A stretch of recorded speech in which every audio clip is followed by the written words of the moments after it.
Bienvenue, benvenuti, and welcome to Expatriotical, the podcast for expats, travelers, and other adventurous souls. I'm Chandra, and after living as an expat with my husband and 4 children in 2 different countries for almost 6 years, I've learned the arts of pivoting during pitfalls, traveling tastefully for less, and soaking in amazing new cultures without losing your own.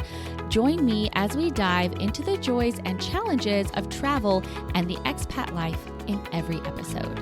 Hello everyone, it is a gray June day here in Paris, but I'm not complaining because the sun was out earlier and it's not raining right now, so all is well.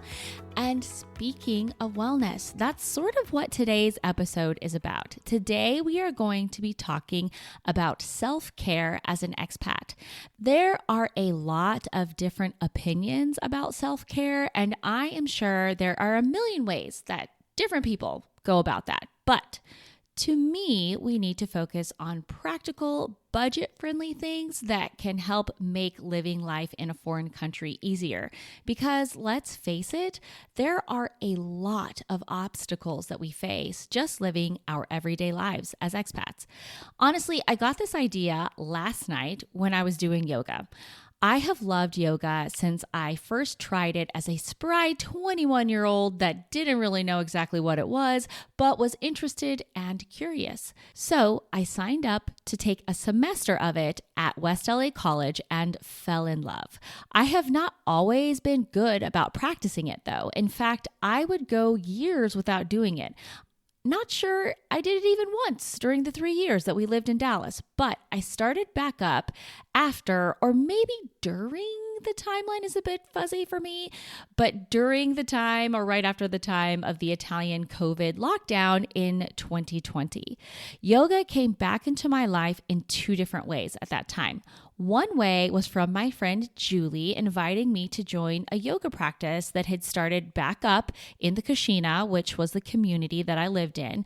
There were several of the women that lived there that enjoyed it and were a part of it. And so an instructor would come and we would practice outside under an open air pavilion that was just in front of my house. It happened to be during my boys' nap time, so I would crank up the monitor and put it in the open window so that if they woke up, I could hear them and go get them. It was a beautiful way to practice, and it was the first experience I had ever had of practicing outside. It was beautiful and I loved it. My friend Vesna also joined that practice, and one day when we were talking about doing yoga at home, she mentioned a YouTube practice that she liked called Yoga with Adriene. So I checked it out and loved it. I hadn't been doing yoga so much because I love hearing someone else tell me which poses to do rather than planning out my own practice, or let's be honest, making it up as I go. And doing yoga with Adriene made it to where I didn't have to plan and I could listen to her calm voice guide me into different poses. What I love about her channel is that I can choose a practice that will fit into my day and whatever I have time for. Last night, I did a video that only lasts 11 minutes and 33 seconds. And one of my favorite videos of hers is a 12-minute practice that she does on a beach in Nicaragua. And you can hear the waves lapping against the sand during the practice. It is so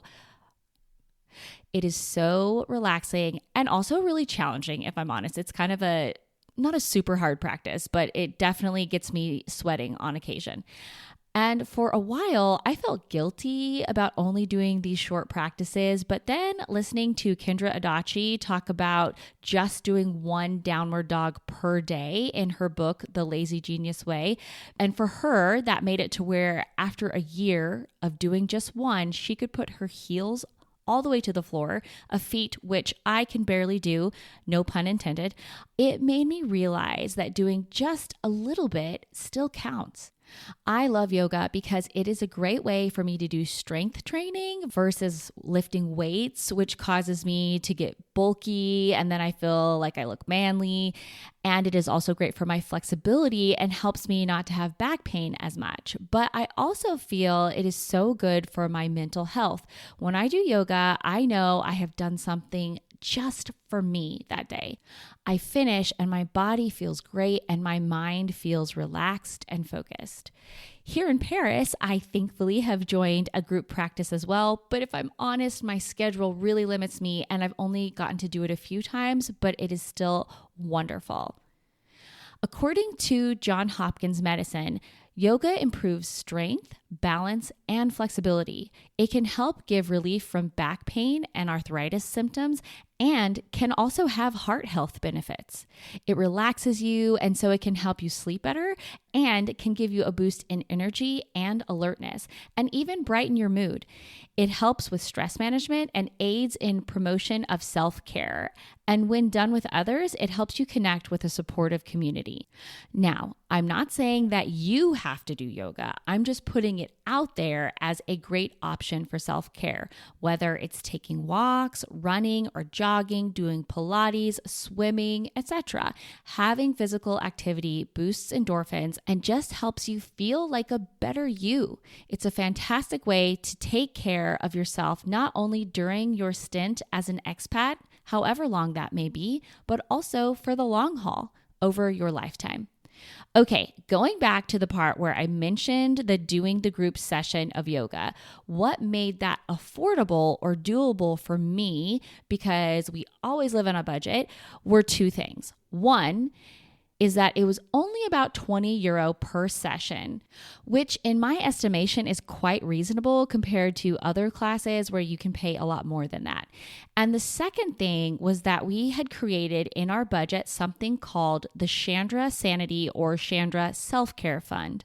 I keep an Excel spreadsheet. Yes, I am that nerdy. So I can tell you that this was started in August 2019, 1 year after we had become expats.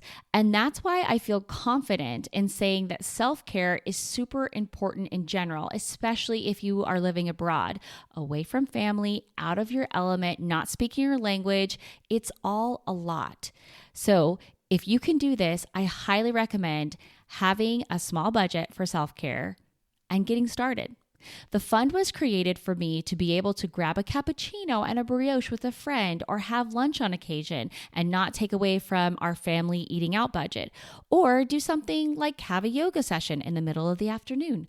I wasn't supposed to use it to buy myself a bunch of clothes or go on a major shopping spree because we already had a budget for that. But it just gave me freedom, probably mentally more so than anything, to try to enjoy my new country and my surroundings more and not have guilt like I was taking away from the family, because at that point in time, we were still paying off debt.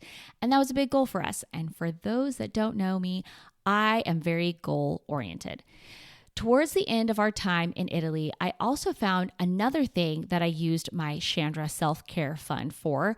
Well, it actually came out of that and our Because It's Italy, which is now our Because It's International Fund. And that was hiring someone to help me clean the house. I may have some undiagnosed OCD. For example, I teach my kids to make their beds at the age of 4 because if I walk into a room and the bed isn't made, it's like I don't know what else to do and I can't see what other issues are happening in that room. But with the bed made, I can see that, oh, we need to organize homework or pick up the books or put away the Legos. I don't know why I'm like that, but that's just how my brain functions. But the actual cleaning part, I really disdain doing it. Growing up, my brother and I had to clean the house every Saturday. I would dust the whole house except for his room, and then I would vacuum my room, and he would vacuum the whole house except for my room, and he would dust his room. I don't know why we had this rule of staying out of each other's rooms, but it was probably wise on my mom's part. And as we got older and got into high school, this also involved cleaning the bathrooms. Now, I do not fault my mom for teaching us how to clean. I think it is an important life skill, super important. I just don't love that we had to do it every weekend. And I think that's where my loathing of cleaning comes from, was the repetition of it, if you will. So it's something that I want done, but it also stresses me out, if that makes any sense. And when I discovered that it was actually affordable, at least compared to the United States, to hire somebody in Italy to clean, as soon as I could find someone that would come every other week to clean for budgeting purposes every other week, I was all over it. The Chandra Self-Care Fund was not and is not very big. It's the same now as it was almost 5 years ago. It's $50 a month, which with the current exchange rate is about 45 euro a month, but it's just enough to make it to where I don't feel guilty doing a little something extra every once in a while. And nowadays we have a separate cleaning budget, but I'm so thankful I had that fund to get the whole thing started. Another thing that I just realized, well, maybe not just, but I have realized has become very much a self-care thing or things for me are the tours I take with Xenia. I just mentioned her last episode, but to hear more, you can listen to episode 4, Hospitalizations Child Edition. Xenia's tours give me something to look forward to. Even on the months where I only have one, I love seeing it on my calendar. And speaking of calendars, another self-care tool that I have discovered is using a weekly calendar, a physical one that I can touch, and putting the events in color-coded. I'm sure this is not a new idea to most of you, but I started it last year as a way to manage my time, especially as I work on the podcast. The podcast part I started this year. And I wanted to see where I would have time to fit in podcasting, writing, etc. So the color coding I use is like this. Black is for non-negotiable appointments and things that I have to do with the school, especially when they are things I'm not looking forward to, which makes me sound like a bad mom, but parent-teacher conferences 3 or 4 times a year for 4 kids is not always my fave. So things like that and doctor's appointments and renewing our residency permits go into the calendar in black. Fun school appointments like Carson's recent poetry reading, sports day for Caleb, mystery reader for Isaiah, and an award ceremony for Lilia can go into the calendar as a peach color, along with other things that are good for me and enjoyable like Bible study, interviews for Expatriotical, and yoga and running, etc. Paying bills is always written in green because money is green. Well, it used to be in America. And Karen coming to clean, or even when I was cleaning myself, is written in light blue. But the piece de résistance, I'm probably butchering that, is when I get to write things in gold. These are things that are purely fun and for my enjoyment. So tours with Xenia are written in gold. Lunch with a friend that I haven't seen for a while will be in gold. Birthday parties, dinner parties, people coming to visit, and vacations are all written in gold. And the goal is to have at least 1, if not 2 things written in gold each week.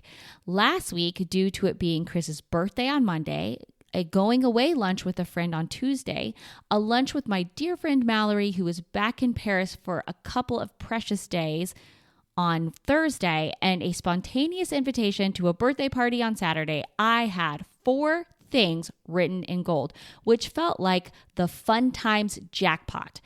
I do have to be careful though, because I need a healthy balance of work things and fun things, and the fun things tend to cost more money, but they are also vital, in my opinion, to my well-being and part of my self-care routine nowadays.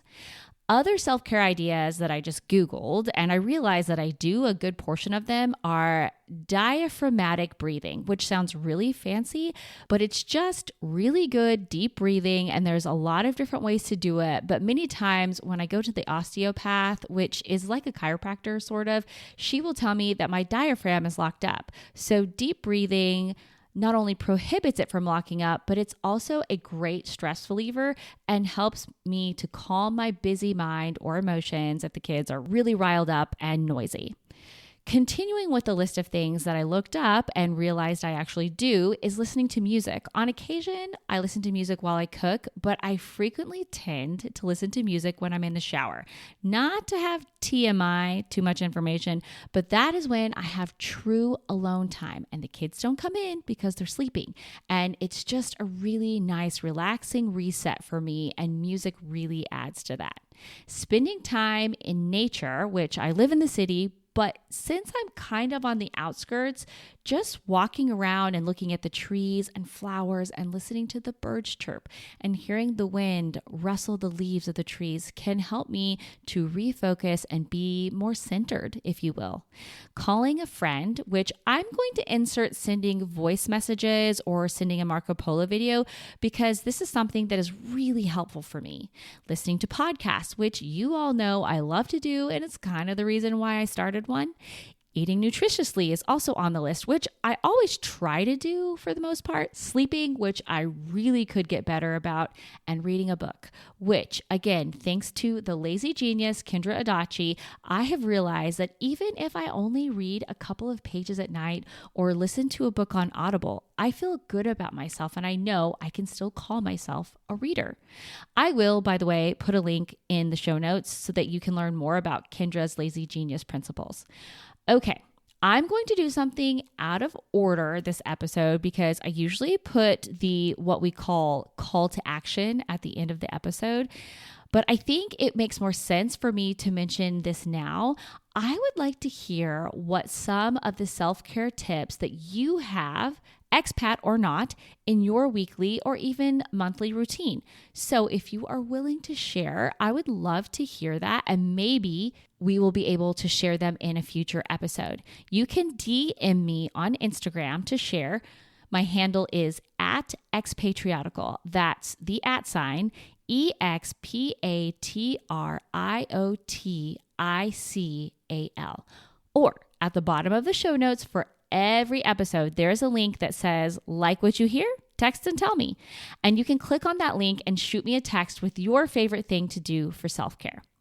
Okay, now it's time for this episode's Shan Select. Today's pick is something that is actually accessible to everyone. It is the novel The Paris Library by Janet Skeslien-Charles. I was first introduced to it last year, so March 2023, when my kids' school celebrated Reading Week. I mentioned my love for books in episode 15, Bucket List Travel as an Expat, because due to our lack of funds, let's call it, growing up, going places in a book was the main way I could go anywhere. So you can imagine how excited I am whenever there's a book fair. And at my kids' current school, it's not just a book fair. It's an entire week-long event celebrating books and reading. But Mrs. Ellis, the school librarian, doesn't just want the kids to have fun with reading. She makes sure the adults can have fun and get involved too. And last year, she set up an evening cocktail and presentation with Janet Skeslien-Charles about her novel, The Paris Library.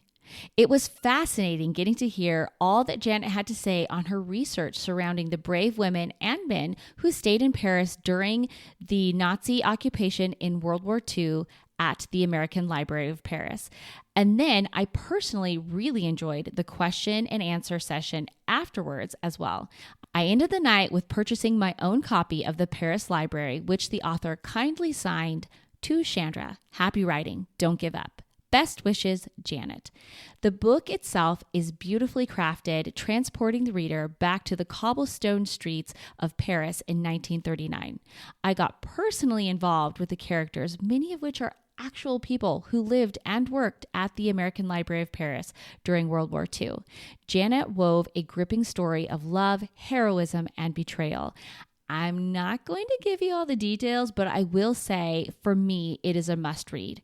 I will include a link for Janet's website as well as her Instagram page in the show notes.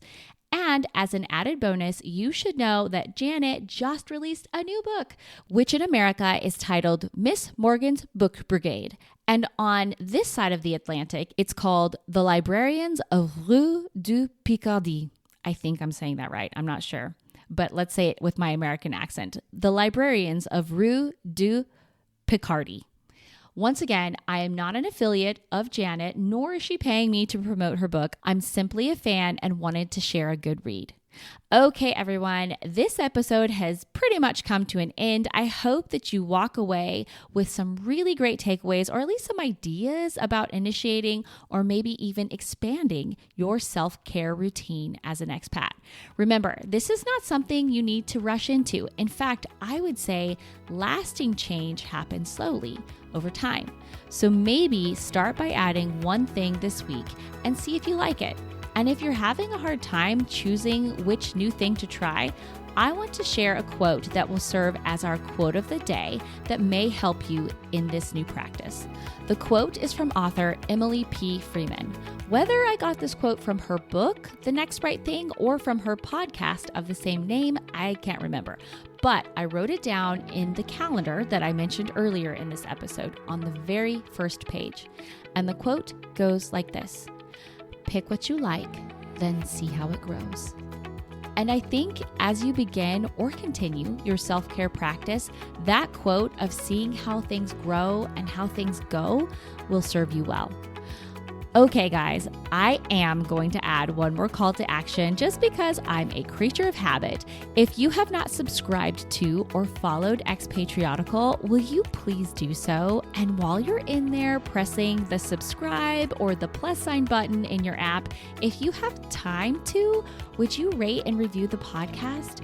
That would be so helpful and I would be ever so grateful. Thank you all so much. I hope you have a great rest of your week, and I'll meet you back here again next week. Until then, this is Chandra reminding you to live and travel in the know with Expatriotical.